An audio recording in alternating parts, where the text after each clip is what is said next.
Hi, hello, welcome to சுபாட்ஸ். இன்றைக்கி நம்ம ஒரு லினன் saree. இந்த சாரியில் எப்படி டிசைன் பண்ணலான்னு பார்ப்போம். இதனுடைய கலர் பாருங்கள், மெரூன், ஒரு தேன் கலர் மாதிரி, அப்புறம் ஒரு அரக்கு மாதிரி, அந்த மாதிரி எல்லா கலரும் மிக்சிங்கில் இருக்குது. இதனுடைய பல்லு இந்த மாதிரி சில்வர் கலரில் வந்திருக்கு. இப்போ எனக்கு அவங்க சொன்னது பல்லுவில் ஒரு சின்ன ஃப்ளார் மாதிரி எனக்கு போட்டு கொடுங்க அப்படின்ற மாதிரி கேட்டாங்க. ஸோ இந்த பல்லு இந்த கார்னரில் மட்டும் ஒரு சின்ன ஃப்ளார். இதுக்கு நம்ம ஆரி எந்த ஒர்க்கும் நம்ம பண்ண முடியாது. இங்கே பண்ணுறப்ப இந்த துணி ரொம்ப ஒரு மாதிரி சல்லடை மாதிரி இருக்கும். ஸோ நம்ம காட்டில் மாட்டுறது கொஞ்சம் கஷ்டமான ஒரு விஷயம். இது துணி ரொம்ப, அதாவது கேப் ரொம்ப விழுந்துடும் நம்ம காட்டில் மாட்டுறப்ப. அதனால் என்ன பண்ண போகிறேன் அப்படின்னா, இது பாருங்கள், ஒரு சின்ன எம்ப்ராய்டரி ஃப்ரேம் தான். இது நார்மல் சைஸு. இதனுடைய சைஸ் எவ்வளோ அப்படின்னு நம்ம பார்த்தோம் அப்படின்னா, ஒரு பாருங்கள், இப்போ நான் அளந்து உங்களுக்கு காட்டுறேன். ஒரு 10 இன்ச்சு இருக்குது. இது நார்மலாக எம்ப்ராய்ட் பண்ணுறதுக்கு இது யூஸ் ஆகிற ஃப்ரேம் தான் இது. இந்த ஃப்ரேம் வச்சு நான் இப்போ ஆஸ் யூஷுவல் நம்ம ஆரிக்கு எப்படி நம்ம இந்த ஃப்ரேம் செட் பண்ணுவோமோ அதே மாதிரி தான் செட் பண்ண போகிறேன். ரொம்ப ஃபாஸ்ட்டாக நம்ம இழுத்துடக்கூடாது. துணி லினன் உங்களுக்கு நல்லா தெரியும் இல்லையா, இது பியோர் லினனாக இருக்குது. ஸோ துணியை நம்ம டேமேஜ் ஆகிடக்கூடாது. அட் த சேம் டைம் நம்ம டிசைனும் அழகாக வரணும். கொஞ்சம் டைட்டாக இருந்தால் தான் நல்லாவும் வரும். அதனால் மெதுவாக பார்த்து தான் இதை நம்ம பண்ணணும். கொஞ்சம் கேர்ஃபுல்லாக எப்பயும் வைக்கிற மாதிரி நான் நார்மலாக அந்த ஃப்ரேம் அடியில் வச்சுட்டு, ரவுண்ட் ஃப்ரேம் வச்சுட்டு, மேலே அந்த கிளிப் இருக்கிற ஃப்ரேம் வைக்கிறேன். வச்சுட்டு கொஞ்சம் லூஸ் கொடுத்து நான் ஃபிட் பண்ணிக்கிறேன். அந்த மேலே அந்த லாக் இருக்கு இல்லையா, அந்த திருகு, அதை கொஞ்சம் லூஸாக வச்சுட்டு ஃபஸ்ட்டு நம்ம மெட்டீரியலை ஆட் பண்ணிக்குவோம். அதில் ஆட் பண்ணுறப்ப மெதுவாக இழுங்க, ரொம்ப ஃபாஸ்ட்டாக இழுத்துறாதீங்க. ரொம்ப பாருங்கள், பயமாக தான் இருக்குது சொல்லப்போனால். மெட்டீரியல் ஒர்க் பண்ணுறதுக்கு டேமேஜ் ஆகாமல் இருக்கணும். நமக்கு ஸ்டிஃப் இருந்தால் தான் கொஞ்சம் நல்லா இருக்கும். அதனால் நான் ஸ்டிஃபாகவும் கொஞ்சம் ஸ்டிஃபாக தான் வைக்கிறேன். ரொம்பவே வைக்காமல் கொஞ்சம் மீடியமாக மெதுவாக. நீங்கள் இப்போ தான் பிகினர்ஸ் அப்படின்னா இந்த மாதிரி மெட்டீரியல் நீங்கள் கொஞ்சம் அவாய்ட் பண்ண வேண்டாம். நல்லா கொஞ்சம் எக்ஸ்பர்ட் ஆனதுக்கப்புறம் பண்ணுங்கள். இதில் நான் ட்ரா பண்ணி வச்சுருக்கேன். இந்த கலருக்கு தெரியலை. நான் ஒரு எல்லோ கலரில் ஒரு ஃப்ளார் மாதிரி ட்ரா பண்ணியிருக்கேன். நான் உங்களுக்கு காட்டுறேன் பாருங்கள். இந்த நடுவில் லைட்டாக எல்லோ கலரில் தெரியுது பாருங்கள். ஃபஸ்ட்டு ஃப்ரேமில் மாட்டிக்குவோம். மெதுவாக அந்த மாதிரி மெதுவாக இழுக்கிறேன் பாருங்கள் எல்லா பக்கமும். இது நம்ம எம்ப்ராய்ட் பண்ணுறனால ஆரி அளவுக்கு நமக்கு ரொம்ப ஸ்டிஃபாக இருக்குன்ற அவசியம் கிடையாது. ஆரினா நம்ம இதில் மாட்டி அதுக்கப்புறம் அதை காட்டில் மாட்டுவோம். நான் இன்றைக்கி காட்டில் மாட்ட போகிறது கிடையாது. இந்த ஃப்ரேம் வச்சு தான் நம்ம, இது 10 இன்ச்சு ஃப்ரேம்னால காட்டில் மாட்டவும் முடியாது. இதை வச்சு தான் நான் பண்ண போகிறேன். என்னென்ன மெட்டீரியல் யூஸ் பண்ண போகிறேன் அப்படின்னு அதையும் காட்டுறேன். டிசைன் தெரியுதா உங்களுக்கு பாருங்கள், ஒரு லைட் எல்லோ ஷேட் அடிக்குது. ஒன்றும் தெரியாதுன்னு நினைக்கிறேன். நான் போட உங்களுக்கு நான் சொல்கிறேன். 2 இந்த இதாவது கீழே காம்பு மாதிரி மேலே ஃப்ளார்ஸு, அப்புறம் 2 சைடு 2 லீஃப் மாதிரி வரும். ஆல்மோஸ்ட் முடிக்கிறப்போ உங்களுக்கு நல்லா ஃபினிஷிங் பண்ணுறப்ப நல்லா தெரியும். இப்போ என்னென்ன மெட்டீரியல் இதுக்கு நான் யூஸ் பண்ணுறேன்னு காட்டுறேன். Green colour embroid thread. ஓகேயா, இது நல்லா நார்மலாக எம்ப்ராய்ட் நம்ம பண்ணுவோம் இல்லையா, அந்த த்ரெட்டு தான். அதே மாதிரி இந்த ஒரு மெரூன் இது 2 டபுள் கலராக இருந்துச்சு. நல்ல ஒரு டார்க் மெரூனோடு சேர்ந்து ஒரு ப்ரௌன் வர்ற மாதிரி. அப்புறம் இது ஒரு மஸ்டர்ட்லேயே டார்க் மஸ்டர்ட். இந்த இதுக்கு என்னென்ன மெட்டீரியல், இந்த கலர், இந்த சாரீ கலருக்கு ஏற்ற மாதிரி இருந்தனால ஸோ இந்த கலர் நான் எடுத்திருக்கேன். இப்போ இதை வச்சு நம்ம எப்படி பண்ணலாம் அப்படின்னு சொல்லி பார்ப்போம். ரொம்ப சிம்பிளான டிசைன் கேட்டனால ஒரே ஒரு ஃப்ளாரோட மெத்தட் வச்சு தான் நான் பண்ண போகிறேன். அது என்ன அப்படின்னா, நான் லேசி டேசி தான் பண்ண போகிறேன். இப்போ இதுக்கு பாருங்கள், இதுக்கு எடுத்துருக்க ஊசியோட அளவு பாருங்கள், சைஸ் 7, சைஸ் 5. இந்த 2ல் எதுனாலும் நீங்கள் எடுக்கலாம். பெல் பிராண்டும் எடுக்கலாம். இந்த மாதிரி நமக்கு எந்த பிராண்ட் கிடைக்குதோ அதுக்கேற்ற மாதிரி நீங்கள் எடுக்கலாம். சைஸ் 5 சைஸ், அதாவது நமக்கு என்னென்னா ஃபஸ்ட்டு என்னென்னா மெயினாக அந்த ஊசியோட மேலே பார்ட் கொஞ்சம் பெருசாக இருக்கணும், அவ்வளவுதான். அதனால் நீங்கள் எந்த ஒரு நீடில் எடுத்தாலும் பார்ட் மட்டும் கொஞ்சம் பெருசாக இருக்கிற மாதிரி பார்த்துக்கோங்க. ரொம்ப தடிமனான ஊசி எடுத்துடாதீங்க. அதனால தான் 5 இல்லைன்னா 7 சொன்னேன். இது நம்ம நீடில் எப்பயும் போல் கோர்த்துருக்கேன். இது நான் என்ன பண்ணுறேன் அப்படின்னா, டபுளாக எடுத்துக்கிறேன். அதாங்க பாருங்கள், ஒரு சைடு நான் கோர்த்து ரெண்டாவது சைடையும் ரெண்டையும் சேர்த்து தான் நான் நாட் பண்ண போகிறேன். என்ன ரீசன் அப்படின்னா, இப்போ எம்ப்ராய்டரியில் பொறுத்த வரைக்கும் நம்ம வந்து எவ்வளோ நாள் த்ரெட் வந்து 1 2 3 நம்ம தனித்தனியாக பிரித்து கூட எடுத்துக்கலாம், ஃப்ளாரோட சைஸுக்கு ஏற்ற மாதிரி. ஆனால் இந்த ஃப்ளார் வந்து நான் எப்படி பண்ண போகிறேன் அப்படின்னா, சிம்பிளாக இருக்கும், பட் கொஞ்சம் குண்டாக வேணும் அப்படின்றதுக்காக நான் வந்து ஃபுல்லாக எம்ப்ராய்டரி நூல் அந்த 6 ஸ்டாண்ட்ஸ் இருக்கும் ஒரு இதில், அதை அப்படியே கோர்த்து 2ஆக வச்சு இந்த மாதிரி லாக் பண்ணிக்கிறேன். லாக் பண்ண தெரியாதவங்க பார்த்துக்கோங்க. ஜஸ்ட்டு ஒரு ரவுண்டு நம்ம விரலில் அப்படி விட்டு அதை அப்படியே ஒரு தடவை சுற்றுறோம் அப்படின்னா அது லாக் ஆயிரும். எகைன் நான் காட்டுறேன். இந்த மாதிரி சுற்றி இப்படி லைட்டாக ஒரு ட்விஸ்ட் பண்ணிட்டீங்க அப்படின்னா அது லாக் ஆயிரும். ஓகேவா? லாக்கிங் எல்லாமே ஆல்ரெடி நிறைய சொல்லி கொடுத்துருக்கேன், நீங்கள் வேணால் திருப்பி பாருங்கள். இந்த பாருங்கள், லைட்டாக ஒரு ட்விஸ்ட் பண்ணிட்டோம்னா அப்படி இழுத்துட்டோம் அப்படின்னா அது லாக் ஆயிரும். அவ்வளோதான், இந்த முடிச்சு விழுந்துடுறது.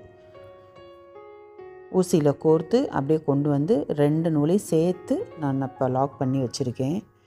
இப்போ இதை வந்து நம்ம வந்து லேசி டெய்ஸி ஸ்டிச் மட்டும் தான் நான் பண்ண போகிறேன். ஃப்ளவர்ஸும் லேசி டெய்ஸி ஸ்டிச்சு தான், இதில் போட போகிற லீஃபுமே லேசி டெய்ஸி தான். அது எப்படி பண்ணலான்னு சொல்லி 1 by 1 உங்களுக்கு நான் காட்டுறேன்.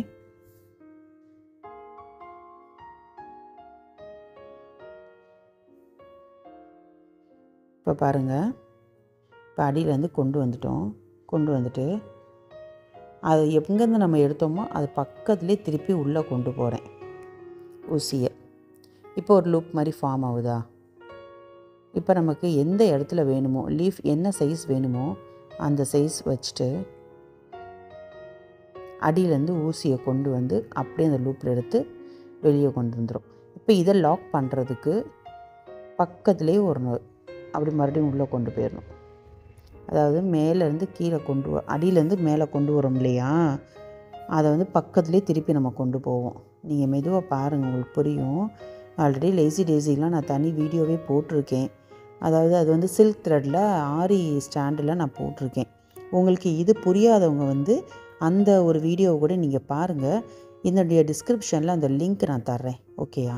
நீங்கள் அதை செக் பண்ணி பாருங்கள். இந்த வீடியோ வந்து நமக்கு கொஞ்சம் ஷேக் ஆகிற ரீசன் என்ன அப்படின்னா, நான் வந்து இது காட்டில் மாட்டாமல் நம்ம வந்து நான் இடது கையில் இதை பிடிச்சிருக்கேன். பிடிச்சிட்டு வலது கையில் இதை பண்ணுறனால கொஞ்சம் அந்த வீடியோ அந்த ஃப்ரேம்லாம் கொஞ்சம் இந்த ஷேக் ஆகிற மாதிரியே உங்களுக்கு தெரியும். நம்ம காட்டில் ஒன்ஸ் ஃபிக்ஸ் பண்ணிட்டோம் அப்படின்னா அது ஆடாது, நீட்டாக இருக்கும். அந்த மாதிரி பண்ணலாம். இது வந்து காட்டில் மாட்ட முடியாத ஒரு ரீசன்னால் நான் வந்து இப்போ ஃப்ரேமில் பண்ணுறனால கொஞ்சம் ஷேக் ஆகுது. இப்போ அடியிலேருந்து மேலே கொண்டு வரோம் இல்லையா, அது பாருங்கள், மேலே கொண்டு வரோம். எகைன் பக்கத்துலேயே திருப்பி நான் குத்துறேன். எங்கேருந்து கொண்டு வந்தோமோ அங்கேயே நான் குத்திட்டு கீழே கொண்டு போகிறப்போ ஒரு வளையம் மாதிரி ஃபார்ம் ஆகுது. அந்த இடத்துக்கு மேலே என்ன அளவுக்கு நமக்கு லீஃப் வேணுமோ திருப்பி ஊசியை கீழேருந்து கொண்டு வந்து இதுக்குள்ளே விட்டோம் அப்படின்னா அப்படியே ஒரு வளையம் மாதிரி வந்துடுது. மறுபடியும் அந்த எட்ஜில் வந்து கீழே கொண்டு போயிடும். இவ்வளவுதான். லேசி டெய்ஸி ரொம்ப ஈஸியான ஸ்டிச். இந்த மாதிரி பண்ணுறப்ப அழகாக ஒரு கொம்பு மாதிரி ஒன்று ஃபார்ம் ஆயிரும். இதுதான் ஒவ்வொரு பெட்டலாக யூஸ் பண்ணிக்கலாம் நம்ம இந்த மாதிரி. இப்போ இந்த மாதிரி நான் போடுறப்போ ஆப்போசிட்டில் போடுறேன். ஃபஸ்ட்டு கீழே போட்டேன்னா அதுக்கு ஆப்போசிட் மேலே, அப்புறம் ரைட்டில் போட்டால் அதுக்கு ஆப்போசிட் மேலே, அப்படியே லெஃப்ட்டு. இந்த மாதிரி போடுறப்ப தான் அந்த ஃபினிஷிங் வந்து கரெக்டாக வரும். ஒவ்வொரு ஃப்ளாருக்கு ஒரு 8 பெட்டல் வர்ற மாதிரி போட்டுட்ருக்கேன். இப்போ இந்த சைடு போடுறேன் பாருங்கள். அப்போ தான் இந்த 4மே நம்ம போட்டோம்னா அடுத்து இந்த சைடில் வந்து ஒன்று நம்ம போடுறப்ப கரெக்டாக 8 பெட்டல் அரேஞ்ச் பண்ணி நீட்டாக வரும். நமக்கு நடுவில் ஒரு ரவுண்டு மட்டும் நமக்கு கிடைக்கும். எம்ப்ராய்டரியில் ரொம்ப ஈஸியான மெத்தட் இது ஃப்ளார்ஸ் போடுறதுக்கு. கீழேருந்து மேலே கொண்டு வரோம். எகைன் அதே இடத்துல நான் குத்தி கீழே கொண்டு போயிடுறேன். கொண்டு போயிடுறப்போ ஒரு சின்ன லூப் மாதிரி ஃபார்ம் ஆகுது. அப்புறம் ஊசியை குத்தி அந்த லூப் அப்படியே மாலை போட்ட மாதிரி போட்டுட்டோம் அப்படின்னா பாருங்கள், அப்படியே வளையமாயிரும்.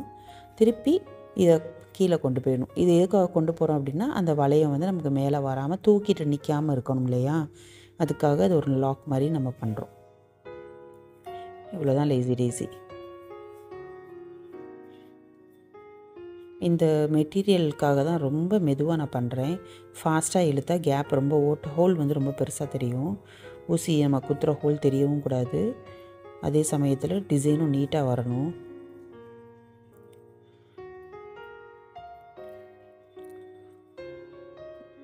அவ்வளோதான். இப்போ அடியில் கொண்டு போயிட்டா ஒரு லாக்.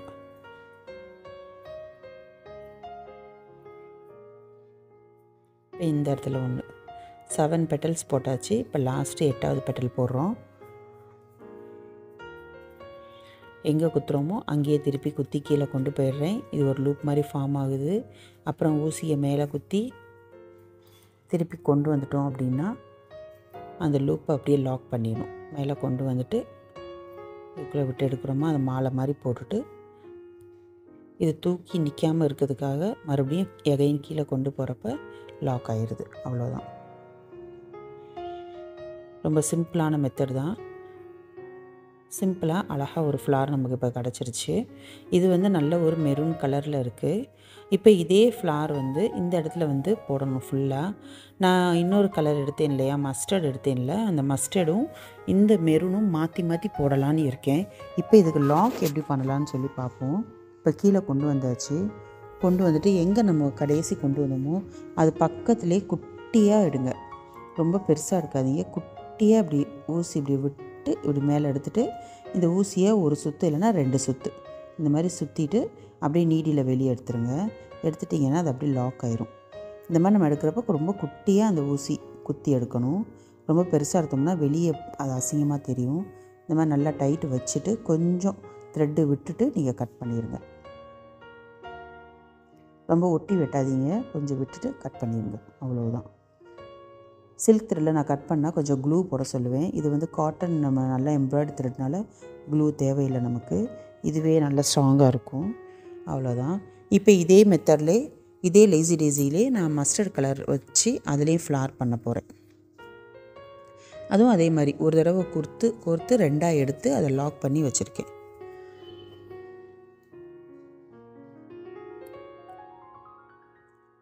இந்த இதுவும் அதே மாதிரி தான். இப்போ நான் போட்ட மாதிரியே 8 பெட்டல் உள்ள ஒரு ஃப்ளார் பண்ண போகிறேன்.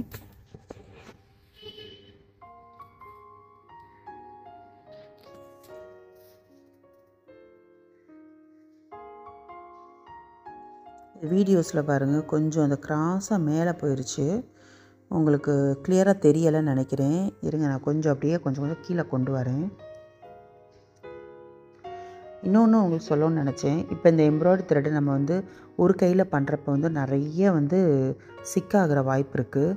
நீங்கள் மேக்ஸிமம் காட்டில் மாட்டிட்டு பண்ணிங்க அப்படின்னா ரொம்ப ஈஸியாக இருக்கும். எம்ப்ராய்டரி பொறுத்த வரைக்கும் எந்த நூலுமே சில்க் த்ரெட் எப்படி நமக்கு சிக்காகுமோ அதே ஈக்குவலாக இதுவுமே சிக்காகும். அதுவாக முடிச்சு விழுந்துக்கிறோம். அதனால் அதெல்லாம் வராமல் இருக்கணும் அப்படின்னா நீங்கள் வந்து காட்டில் மாட்டிட்டோம் அப்படின்னா நம்ம 2 கை வச்சு நம்ம பண்ணுறப்ப இன்னுமே ஈஸியாக இருக்கும். அந்த ஃபினிஷிங்குமே நல்லா வரும். அந்த மாதிரி மேக்ஸிமம் காட்டில் மாட்டியே நீங்கள் ட்ரை பண்ணுங்கள். இப்போ பாருங்கள், உங்களுக்கு கொஞ்சம் நல்லா தெரியும்னு நினைக்கிறேன். கொஞ்சம் சென்டராக கொண்டு வந்துட்டேன். கீழே போட்டேன். அடுத்து அப்படியே ஆப்போசிட் மேலே போடுறேன். அதே மாதிரி ரைட்டில் இப்போ ஒரு பெட்டல் போடுறேன். இதுக்கு ஆப்போசிட் அப்படியே லெஃப்டில் போடணும். இந்த மாதிரி போடுறப்ப தான் அந்த ஃப்ளவரோட ஃபினிஷிங் அந்த ஷேப் வந்து நமக்கு கரெக்டாக கிடைக்கும். நீங்கள் வரிசையாக ரவுண்டாக போடலான்னு நினைக்காதீங்க. அப்படி போடாதீங்க. போட்டிங்க அப்படின்னா கொஞ்சம் அரேஞ்ச்மெண்ட் வந்து அங்கங்கே தனித்தனியாக இருக்கிற மாதிரி இருக்கும். கேஷுவலாக இருக்கணும் அப்படின்னா அந்த மாதிரி பண்ணலாம். கரெக்டாக யூனிஃபார்மாக வரணும் அப்படின்னா இந்த மாதிரி மெத்தட் நீங்கள் ஃபாலோ பண்ணால் தான் அந்த கரெக்டாக 8 பெட்டல் வந்து ஒரே மாதிரி அரேஞ்ச் பண்ணி யூனிஃபார்மாக வரும்.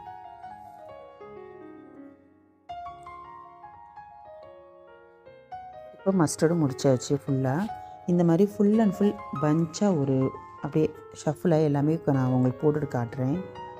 இந்த மாதிரி சரியா 2 பக்கமும் போட்டதுக்கப்புறம் உங்களுக்கு இந்த டிசைன் ஃபுல்லாக உங்களுக்கு கம்ப்ளீட்டாக தெரியும். இப்போ பாருங்கள், அழகாக போட்டாச்சு. மஸ்டர்டும் அந்த மெரூனும் சேர்த்து போட்டிருக்கேன்.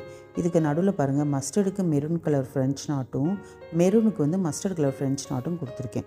இது எப்படி கொடுக்கணும் அப்படின்னு சொல்லி நான் உங்களுக்கு காட்டுறேன். அதே மாதிரி இப்போ இந்த நூலுமே 2ஆக தான் எடுத்திருக்கேன். கீழேருந்து மேலே ஊசியை கொண்டு வரேன். கொண்டு வந்துட்டு லெஃப்ட் சைடு இப்படி ஒரு ரவுண்டு பண்ணிக்கோங்க. பண்ணி இப்படி விட்டு எடுத்துக்கோங்க. எங்கே எடுத்தோமோ அங்கேயே திருப்பி குத்துங்க. நீடியில் நல்லா உள்ளே கொண்டு போயிருங்க. ஃபுல்லாக கம்ப்ளீட்டாக உள்ளே கொண்டு போயிட்டு இந்த மாதிரி இப்படி பிடிச்சிட்டு அந்த முடிச்சை கீழே கொண்டு போயிருங்க. இந்த வரங்க இப்படி நம்ம 2 கை வச்சு பிடிக்கிறப்ப முடிச்சு கீழே போயிடும். போகிறப்ப கீழேருந்து நீட்டில் ஆட்டோமேட்டிக்காக இழுத்தீங்க அப்படின்னா ஃப்ரெஞ்ச் நாட் விழுந்துடும். அதாவது ப்ரொஃபஷ்னலாக நீங்கள் வந்து ஆரி ஒர்க் பண்ணுறவங்க போய் பார்த்தீங்க அப்படின்னா இந்த மாதிரி தான் பண்ணுவாங்க. அதாவது நார்த் இண்டியன்ஸ் எல்லாருமே இந்த மாதிரி தான் நமக்கு வந்து ஃப்ரெஞ்ச் நாட் போடுவாங்க. நம்ம போடுற ஃப்ரெஞ்சில் வந்து நம்ம ஊசியில் கோர்த்து 2 கை வச்சு யூஸ் பண்ணி போடுவோம். இது சிங்கிள் ஹேண்டாக பண்ணுறப்ப இந்த மாதிரி பண்ணிக்கலாம். இது ஒரு கையே நமக்கு போதும், 2 கையை நம்ம யூஸ் பண்ணணுன்ற அவசியம் இல்லை. ரொம்ப ஈஸியான மெத்தடு தான். பாருங்கள், மறுபடியும் உங்கள்கிட்ட காட்டுறேன். இந்த நடுவில் வந்து 3 ஃப்ரெஞ்ச் நாட் போடுறப்ப அழகாக இருக்குது. எந்த பீடுமே வைக்கலை. ஃபுல் அண்ட் ஃபுல் த்ரெட் ஒர்க்கே கேட்டனால எந்த பீடுமே இதுக்கு நான் கொண்டு வரல. கீழேருந்து ஊசி மேலே கொண்டு வரோம் இல்லையா, இதை லெஃப்ட் இப்படி ஒரு சுற்றி அடியிலேருந்து இப்படி விட்டு எடுத்துடணும். எடுத்துட்டு திருப்பி எங்கேருந்து குத்தி எடுத்தோமோ அந்த இடத்துல குத்தி ஊசியை கீழே கொண்டு போய் கடைசி வரைக்கும் உள்ளே தள்ளிட்டு இந்த லாக் வர்றதை கொஞ்சம் விரித்து இப்படி விட்டிங்கன்னா அந்த லாக் கீழே போயிடும். இப்போ கீழே போயிடுச்சா, இப்போ மெதுவாக ஊசியை அடி இழுத்துடும். அவ்வளோதான், அழகான ஃப்ரெஞ்ச் நாட் நமக்கு கிடச்சிடும். இவ்வளோதான். இப்போ இந்த இடத்துல வந்து காம்பெல்லாம் போடுவோம். அது எப்படி போடலான்னு பார்ப்போம். காம்பும் உங்களுக்கு நான் சொல்லித்தரேன். இப்போ காம்பெல்லாம் நான் போட்டிருக்கேன். இது எப்படி என்னடா அதுக்குள்ளேயே போட்டு முடிச்சிட்டாங்களே நினைக்காதீங்க, இன்னும் நிறைய இருக்குது. சைடில் வந்து காம்பு ப்ளஸ் லீஃப் ரெண்டுமே உங்களுக்கு நான் போட போகிறேன். இதுக்கு வந்து இப்போ நீடியில் வந்து 2 நூலையும் சேர்த்து நாட் போட்டேன் இல்லையா, இப்போ இந்த காம்புக்கு வந்து ஒரு இது விட்டுட்டு ஒன்று தான் நான் லாக் பண்ண போகிறேன். இதை பாருங்கள், இந்த ஒன்றை விட்டுட்டு ஒரு இது தான் நான் லாக் பண்ண போகிறேன், நாட் போட்டுக்க போகிறேன். ஏன்னா நமக்கு வந்து காம்பு வந்து ரொம்ப குண்டாக, இப்போ ரெண்டுமே நம்ம எடுத்த மாதிரி ஒரு நூல் கொடுத்து 2 நூலாக சேர்த்து நம்ம முடிச்சு போட்டு பண்ணோம்னா ரொம்ப தடிமனான ஒரு ஸ்டெம்மாக கிடைக்கும். நமக்கு வந்து அந்தளவு வேண்டாம், ஓரளவு மீடியம் சைஸ் இருந்தால் போதும். அதனால தான் ஒரு நூலாக நான் எடுத்திருக்கேன். ஒரு நூல் அப்படி விட்டாச்சு, ஓகேவா? ஒரு நூல் மட்டும் நான் லாக் பண்ணியிருக்கேன். இப்போ இதுக்கு வந்து எப்படி பண்ணலாம் அப்படின்னு சொல்லி உங்களுக்கு காட்டுறேன். ஆக்சுவலி இதனுடைய நேம் வந்து என்னென்னா, எம்ப்ராய்டரியில் வந்து பேக் ஸ்டிச்சுன்னு சொல்லுவோம். பேக் ஸ்டிச் போட்டுட்டு ஸ்டெம் மாதிரி நான் பண்ண போகிறேன். அது எப்படின்னு உங்களுக்கு காட்டுறேன். First back stitch.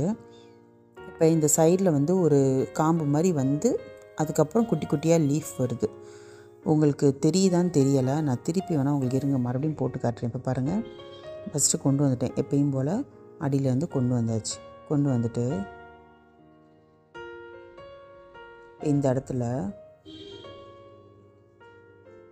இப்படி டார்க்காக அந்த பாருங்கள், இதுதான் இப்போ வந்து நம்ம போட போகிறது. இந்த இடத்துல இப்போ நம்ம போடுவோம், சரியா? இப்போ அடியிலேருந்து ஊசி நம்ம கொண்டு வந்துட்டோம். கொண்டு வந்துட்டு கொஞ்சம் பக்கத்தில் ஒரு செயின் ஸ்டிச் அளவுக்கு, ஒரு சின்னதாக மீடியமான ஒரு செயின் அளவுக்கு அப்படியே உள்ளே கொண்டு போயிருங்க. மேலேருந்து கீழேருந்து மேலே கொண்டு வந்தோம், எகைன் மேலேருந்து கீழே கொண்டு போயிட்டோம். இது வந்து ஒரு சின்ன செயின் மாதிரி ஃபார்ம் ஆயிரும். இதே அளவுக்கு கொஞ்சம் கேப் விட்டு மறுபடியும் அடியிலேருந்து கொண்டு வாங்க, சரியா? அந்த போட்ட லைன்லேயே அடியிலேருந்து இப்படி கொண்டு வந்து ப்ரீவியஸாக நம்ம குத்துறோம் இல்லையா, இந்த பாருங்கள், கொண்டு வந்துட்டு அந்த முன்னாடியே இங்கே குத்தணும். அதாவது கொஞ்சம் தள்ளி தள்ளி நம்ம குத்திட்டு முன்னாடி வந்து அதை குத்தணும். இப்போ பாருங்கள், மறுபடியும் கீழேருந்து நான் எப்படி கொண்டு வரேன் பாருங்கள். இந்த இடத்துல கொஞ்சம் கேப் விட்டு அந்த செயின் அளவுக்கு கேப் விட்டுட்டு எகைன் ப்ரீவியஸ் செயினில் அப்படியே குத்தரணும். இது பேர் தான் பேக் ஸ்டிச். எம்ப்ராய்டரியில் இதனுடைய நேம் என்னென்னா பேக் ஸ்டிச் நம்ம சொல்லுவோம். இந்த மாதிரி குத்தி குத்தி பின்னாடி நம்ம குத்துறனால இதுக்கு பேக்குன்னு சொல்லுவாங்க, பேக் ஸ்டிச்சு. ஒரே கேப்பாக பண்ணுங்கள். இது இந்த மாதிரி பெருசும் சிறுசுமாக பண்ணாதீங்க, நல்லாவே இருக்காது. ஒரே அளவாக இந்த மாதிரி கீழேருந்து குத்தி எடுக்கிறது ஒரே சைஸில் பண்ணோம்னா செயின் ஒரே அளவாக நமக்கு தெரியும். இந்த மாதிரி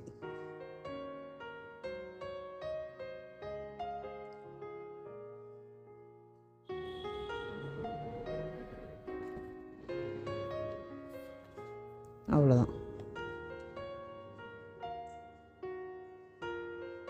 இப்போ இது வந்து செயின், அதாவது பேக் செயின் போட்டாச்சு. இப்போ இந்த மாதிரி இங்கே வந்து பாருங்கள், ஒரு சுற்றி இருக்கா ஸ்டெம் மாதிரி, ஆரியில் ஸ்டெம் மாதிரியே இருக்கும். இது எப்படி பண்ணலான்னா, திருப்பி நம்ம எங்கே ஃபினிஷ் பண்ணோமோ அங்கே வந்து கொண்டு வந்துட்டு அந்த செயின் மாதிரி இருக்கு இல்லையா, அந்த செயினுக்குள்ளே விடணும். இங்கே பாருங்கள், இந்த ஒவ்வொரு செயின் இருக்குது, அந்த செயினுக்கு உள்ளே விட்டு முறுக்கு மாதிரி நம்ம அதை அப்படியே சுற்றி வர்ற மாதிரி இருக்கும். இப்போ அடியில் விட்டு எடுத்துட்டோம்னா இது வந்து அப்படியே சுற்றும், நல்லாயிருக்கும். திருப்பி அடுத்த செயினில் இந்த மாதிரி பார்த்து விடுங்க, துணியில் விட்டுறாதீங்க. செயின் அந்த கரெக்டாக எம்ப்ராய்டரி த்ரெட்டில் மட்டும்தான் நம்ம விடணும். நம்ம ஏற்கனவே போட்டிருக்க செயினுக்குள்ளே நம்ம இதை விடணும், விட்டு எடுக்கணும். அவ்வளோதான். ரொம்ப ரொம்ப ஈஸியானது. சின்ன பிள்ளைங்க கூட இதை பண்ணலாம், அவ்வளோ ஈஸியான ஸ்டிச்சஸ் இது. இந்த மாதிரி பண்ணுறப்ப அந்த ஸ்டெம் வந்து அழகாக தெரியும் நமக்கு. ஒரு செயின் ஃபார்ம் இல்லாமல் நல்ல ஒரு நேச்சுரலானதாக இருக்கும். பாருங்கள் சிக்கெல்லாம் உழுது பாருங்கள். இந்த மாதிரி சிக்கு இல்லாமல் கொஞ்சம் பார்த்து பண்ணுங்கள். நேச்சுரலாக அது அப்படியே அந்த காம்பு வரும் இல்லையா, அந்த மாதிரி தெரியும். இதனால தான் நான் இது ஏற்கனவே நான் சொன்ன மாதிரி 2 லைனாக நான் போடாமல் சிங்கிள் த்ரெட்டாக போட்டிருக்கேன். ஏன்னா இந்த இது சுற்றுறப்ப நமக்கு அது எப்படியும் கொஞ்சம் கனமான ஒரு ஸ்டெம்மாக கிடச்சிரும். அதனால் சிங்கிளாக தான் நான் போட்டிருக்கேன். இப்போ கம்ப்ளீட் பண்ணி ஃபுல்லாக முடிச்சுட்டு கீழே கடைசி கொண்டு வர்றப்ப அப்படியே குத்தி நம்ம அடியில் கொண்டு போயிடணும். இன்னும் ஒரே ஒரு செயின் மட்டும் போடலாம். போட்டு முடிச்சுட்டு நம்ம அதை லாக் பண்ணிடலாம்.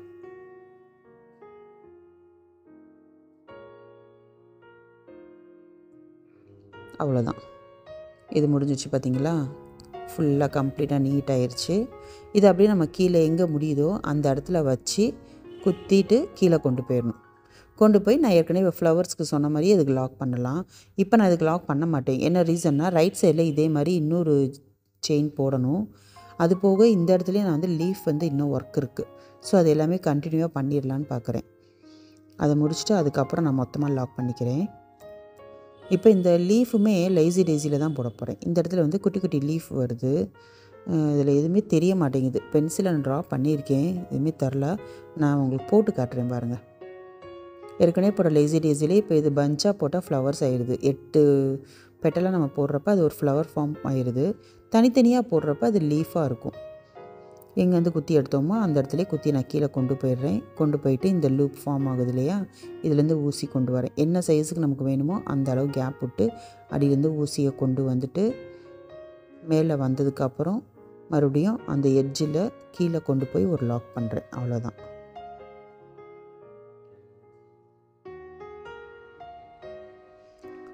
அவ்வளோதான், இது ஒரு லீஃப் ஆயிடுச்சு பார்த்தீங்களா. ஒரே ஸ்டிச்சு தான். அந்த ஸ்டிச்சை வச்சே லீஃபாகவும் போட்டுக்கலாம், ஃப்ளவர் பெட்டலாகவும் நம்ம அதை மாற்றிக்கலாம். அவ்வளோதான்.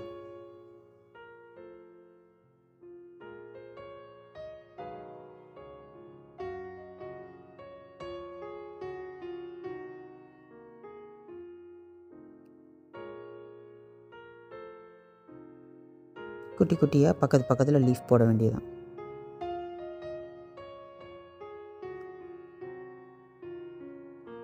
இந்த மாதிரி நிறைய வந்து எம்ப்ராய்டரிலையும் நம்ம பண்ணலாம், ஆரி ஒர்க்லேயும் பண்ணலாம், ஒவ்வொரு மெட்டீரியலுக்கு ஏற்ற மாதிரி. இப்போ இது காட்டன் மெட்டீரியல், லினன் காட்டன்னால் இதுக்கு வந்து எம்ப்ராய்டரி ஒர்க் பண்ணுறேன். இப்போ இதே ஒரு சில்க் சாரீ இல்லை சில்க் காட்டன் சாரீ, லினன்றே இந்த டிஷ்யூ அந்த மாதிரி ஐட்டம்னால் நீங்கள் சில்க் த்ரெட்லேயே இதே ஒர்க் கூட நீங்கள் பண்ணலாம். அப்போ வந்து அதனுடைய ஷைனிங்க்கும் சாரியோட ஷைனிங் இந்த த்ரெட்டு எல்லாமே ஈக்குவலாக நமக்கு இருக்கும். இது காட்டன்னால் நான் காட்டன் த்ரெட் யூஸ் பண்ணணுன்றதுக்காக ஃபுல் அண்ட் ஃபுல் எம்ப்ராய்டரி த்ரெட்லேயே பண்ணுறேன். இந்த மாதிரி வீடியோஸ் உங்களுக்கு வேணும் அப்படின்னா நீங்கள் எல்லாம் இதை வந்து சப்ஸ்கிரைப் பண்ணி வச்சுக்கோங்க. பக்கத்தில் இருக்க பெல் ஐக்கானே கிளிக் பண்ணி வச்சிட்டிங்க அப்படின்னா நான் போடுற ஒவ்வொரு வீடியோஸுமே உங்களுக்கு இம்மீடியட்டாக உங்களுக்கு நோட்டிஃபிகேஷன் காட்டும். நல்லா இருந்துச்சு அப்படின்னா இதுக்கு ஒரு லைக் பண்ணுங்கள். நீங்கள் போடுற ஒவ்வொரு லைக் தான் எனக்கு வந்து அடுத்தடுத்த வீடியோஸ் போடணும் அப்படின்ற ஒரு ஆர்வம் வரும். எனக்கும் இத்தனை பேர் சப்போர்ட் பண்ணுறாங்களே அப்படின்ற ஒரு தைரியம் கிடைக்கும். ஓகேயா? நிறைய பேர் எனக்கு சப்ஸ்கிரைப் பண்ணியிருக்கீங்க, என் வீடியோஸ்க்கு நிறைய லைக் பண்ணியிருக்கீங்க, கமெண்ட்ஸ் போடுறீங்க. ரொம்ப தேங்க்ஸ் அவங்க எல்லாருக்குமே. ஆல்மோஸ்ட் ஃபுல்லாக இந்த பக்கம் முடிஞ்சிருச்சு. இதே மாதிரி இந்த பக்கமும் முடிச்சுட்டு நான் உங்களுக்கு கம்ப்ளீட் பண்ணிவிட்டு எப்படி இருக்குன்னு காட்டுறேன். ரொம்ப சிம்பிளான மெத்தட் தான். வித்தின் ஒரு 2 hours நீங்கள் உட்காந்திங்க அப்படின்னா இந்த ஒர்க் கம்ப்ளீட் பண்ணிடலாம். ஃபுல்லாக முடிஞ்சிடுச்சு பாருங்கள். ரொம்ப நீட்டான டிசைனாக வந்திருக்கு. அவங்க கேட்ட மாதிரியே எந்த ஒரு பீடு, எந்த ஒரு சம்கி எதுவுமே எனக்கு வேண்டான்னாங்க. ஃபுல் அண்ட் ஃபுல் த்ரெட் ஒர்க்லேயே பண்ணியாச்சு. இந்த வீடியோ உங்களுக்கு யூஸ்ஃபுல்லாக இருக்குது அப்படின்னா எனக்கு நீங்கள் கமெண்ட் பண்ணுங்கள். உங்கள் ஃப்ரெண்ட்ஸ் யாருக்காவது தேவைப்படுதுன்னா இதை வந்து ஷேர் பண்ணி விடுங்க. அகைன் அடுத்த வீடியோவில் நான் உங்களை மீட் பண்ணுறேன். Okay, thank you friends.